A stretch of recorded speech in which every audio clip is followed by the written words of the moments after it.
go with an overview first of all. The documentary structure, narrative, from a viewing perspective. Give us your thoughts. See, this is the thing. I Yeah. have two opinions. Oh, we'll get with this one. I knew you would. So I have one yeah, as a viewer, yeah. and then I have another as someone who is directly attached to this story. Oh, and trust me, there's a reason why I asked you in this way, because I want to hear both sides. Because as a educational tool, a documentary, an informative piece of media. Let's start with that. What? How do you think they did a good job with what It they were was trying to very do? well done. Yeah. For hogwash, Okay. it was very well done.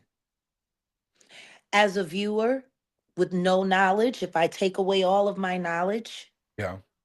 I see an honest documentary, which in a sense is asking the very question that I posed, I believe, right here on this channel. How do we stop making ditties? Because the Diddy sphere, it's been there. We just got a name to put on it now, Yeah. but this has been there. Yeah. Of course. I think it was great that they went back and got people that knew him before he was Diddy. Yeah. Me too. Um, the friend Tim for me was probably the most troubling. Was he the one in with the house in the woods? Yes. Okay. Give me your thoughts on Tim. The one who ran away from Manhattan and all of the glory that came along with being a part of the bad boy legacy. When he showed where he kept his plaques and his trophies Listen, right? tucked Mhm. in a cubby behind the bathroom door, that says shame. Oh, do you know what else it says? It says if you're willing, if you've built your own house and you've got a secret room and you're willing to show it publicly, that ain't your only secret room. I'm just putting that out there right now. That's just your True. on display secret room. You know what I'm saying? Especially out in the middle of nowhere Yeah. Yep. with no one else there. I had another friend of mine who worked for Bad Boy. He was a part of the Hitmen early on, but he wasn't officially a hitman, but he was a hitman for, the Bad Boy production. And I remember when the complications of all of that success, he started changing, moving differently. He was living very isolated. Okay. And then he finally left and moved on and got a life. But even now, he's still very reclusive. Matter of fact, most people from that time are very reclusive because the truth is, the the reality is so much worse than what people are saying. I mean, the simple fact that Wendy did an interview this morning with the Breakfast Club. It was a phone interview.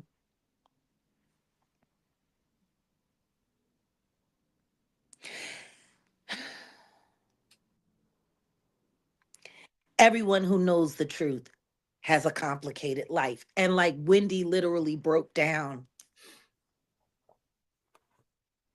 talking about how messed up all of this is and how she would like to be able to just go back into radio.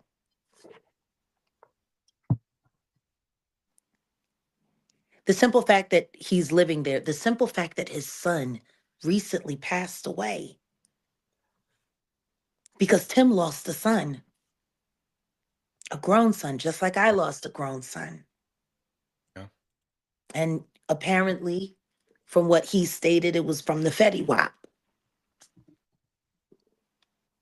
It always seems to be a very interesting natural cause or something that can be written off by a medical professional as a natural reason. You know how Or many doctors and coroners should be in jail? oh, we'll get to that, Jag. Don't worry. Okay. You were talking about the narrative and the friends, and I don't know how you felt, but I felt like there was an obvious plant within the people who they were interviewing, and I can't A remember the plan? a plant, like A somebody that plant. was very much pro Diddy, and it was the gentleman who said that Diddy ran over and started giving mouth to mouth You to mean the. that guy that got paid allegedly?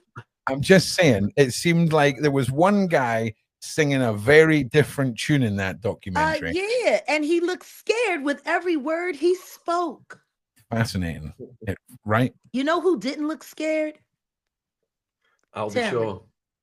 No, Tim. When he started talking about that house of horrors they grew up in. I was just talking about that on the previous live stream. Please That just answer me this. disturbed me. No.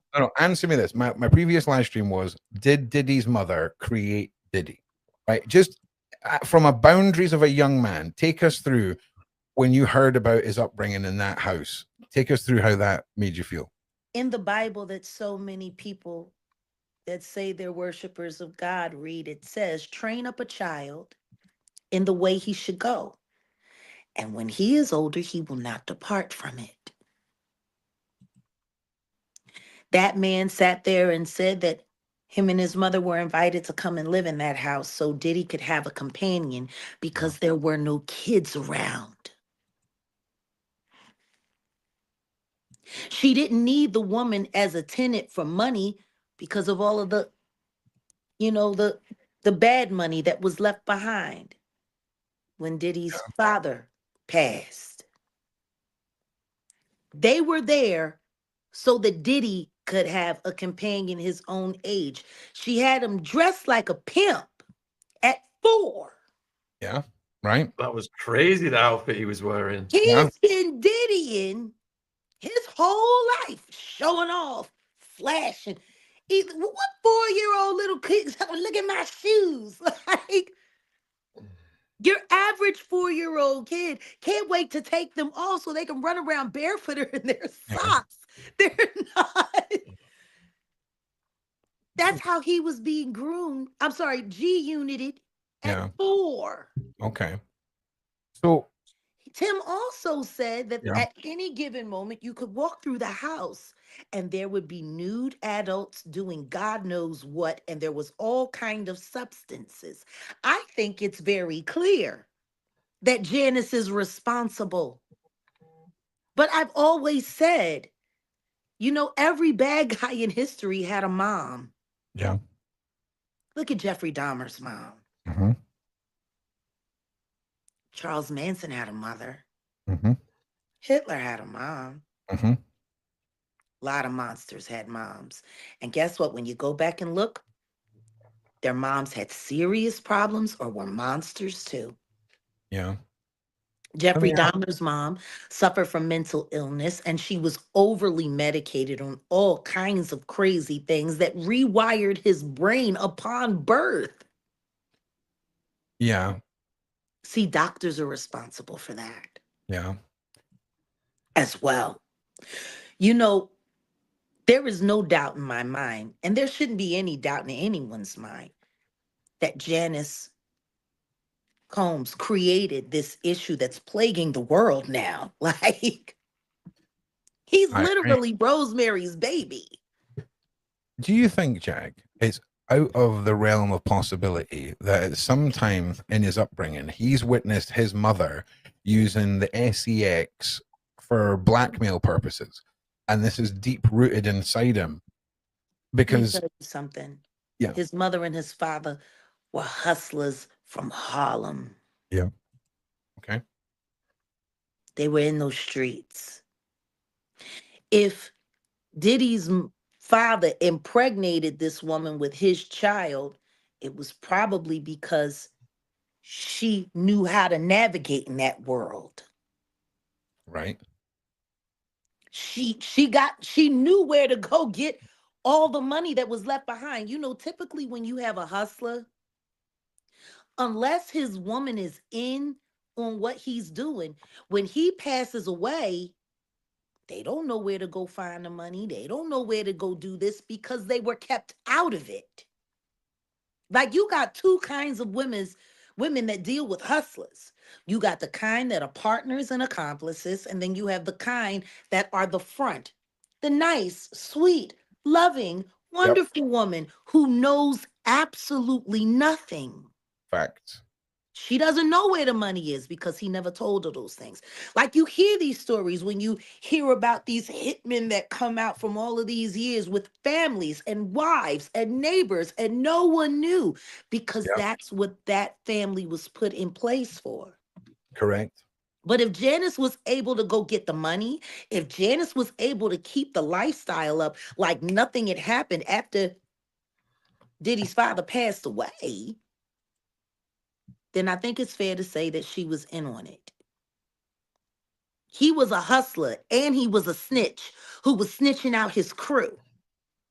You don't think he asked her to get informations on some of his, you know what I'm saying? Like Yeah. it all makes too much sense. What we're seeing is your typical African American dysfunctional family played out in real time. That's what this is. What bothered me though is that they were sitting there asking Tim to ask, how did Diddy end up like this? You grew up with him, you were there. He sat there and told us what was going on in that house when they were children. How is he not just as traumatized as Diddy? They Yeah. were both kids watching all of that crap go on. And his mother chose to move into that house knowing who Janice Combs was. That woman had a reputation as Dapper Dan. What kind of mother moves her and her child into a den of iniquity to raise kids? I wouldn't say that's a good mom at all.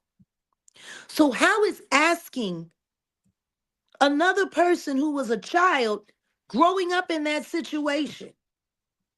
How do you ask him anything? The man's living out in the middle of the woods like he's in Witsec willingly. Yeah. Hey, Tommy. How are you, Jag? I don't know. I think we about to get spicy. Glad you Yeah. showed up. Ain't no question. Scoville by name, Scoville by nature. Welcome, Tommy. How are you doing, mate? I'm good. How you doing there, Yum Yum? What's up I'm with the good. red light? We know what that means, right? We've Yeah, all been listen. studying, bro. We know what that red light means. Listen, all I'm saying is sometimes, right, you have to just remove certain factors from. We'll talk about it later, Tommy. Okay, but just look into my hypnotic circle, Tommy. Look into my hypnotic circle. Okay. Yeah, no, I see Yeah. how it's working. I actually saw you the day that came out of the basket, but I didn't see the red light until now. But we Yeah. know what's up. Everybody Yeah. is Well, I'll right. be honest with you. In my room right now, it is way brighter than it looks, and there's no stress on my eyes, and it is just a glorious for my corneas. That's This is awesome.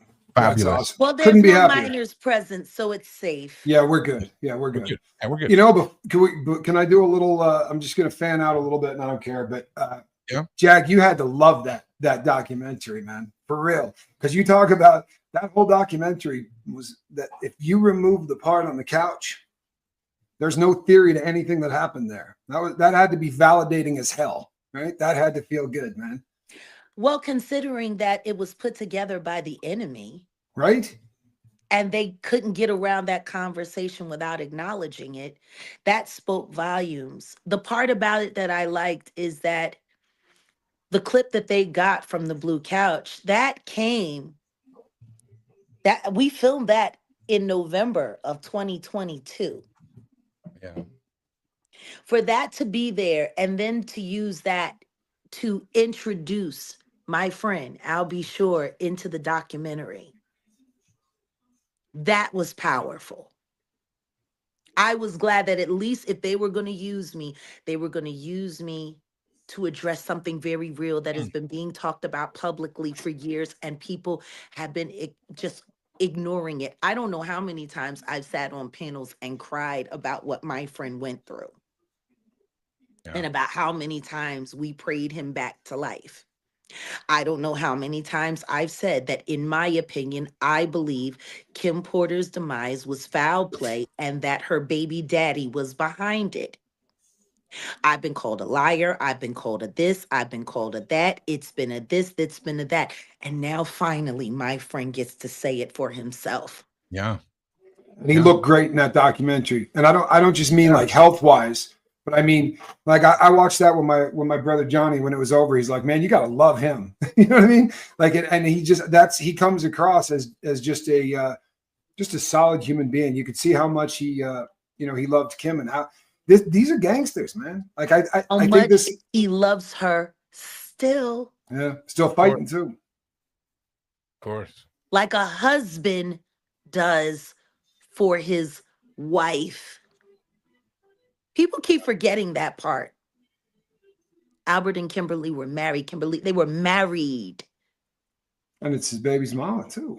I mean, that's Quincy the mother of his dad, was the son. That, conceived in that marriage. Imagine what it's like to be a father, knowing that your woman has been coaxed away from you and then put in a prison. You know, I think the most important thing that Albert said was what I've been saying ever since the Cassie tape came out, ever since the Cassie lawsuit came out. And Albert finally confirmed it. It wouldn't be about the Cassie case. If Kim were alive, it would have been about Kim. See, everything that Kim did made it possible for Cassie to do what she did. And I've been saying that. I've been calling it. Kim is a hero because she was willing to put her life on the line for it. And honestly, if it wasn't for Kim, I don't think Cassie would be here either. Nobody talks about that. At least nobody but me until now. But it's just bizarre knowing how long I've been saying all of these things and advocating for my friend and advocating for his life after the multiple attempts made on it. You know what, Jag? I think one thing you should consider is us having a chat and putting together a documentary, because there's a lot of Jag lore. I've always said this to you. Like when we met, I know more about you, Jag, now because we chat as friends and things than the Jag lore. You know what I mean? And I think that documentary was so easy to consume, and there were so many points, and I learned a lot about the people who you've been talking about for months because of how this information was delivered. It's something that we chat about because I think people would love that. I'd love to. Yeah. I'd love to open up and share all of this. It's Yeah. just that every time I get to talking, people get scared. Yeah. I went live on Instagram yesterday with MIA. Who knew it would be so explosive? Yeah. Well, listen. no offense, Jag, but at this point, I kind of just expect if you're there, it's probably going to be explosive. But that, hey, you know something? But keeping it real, those really old recordings of you sitting on the couch, I got into the Diddy verse because of all of the stuff that you were doing in the beginning. The videos that I saw of you back then, the only reason that I'm doing this, the only reason I started down that rabbit hole was because of the things that you were saying back then. I was blown away the first time I saw you. I was like, holy crap. Yeah, I was floored. It really was. You know what?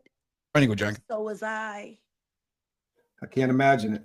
Because I knew what I was. I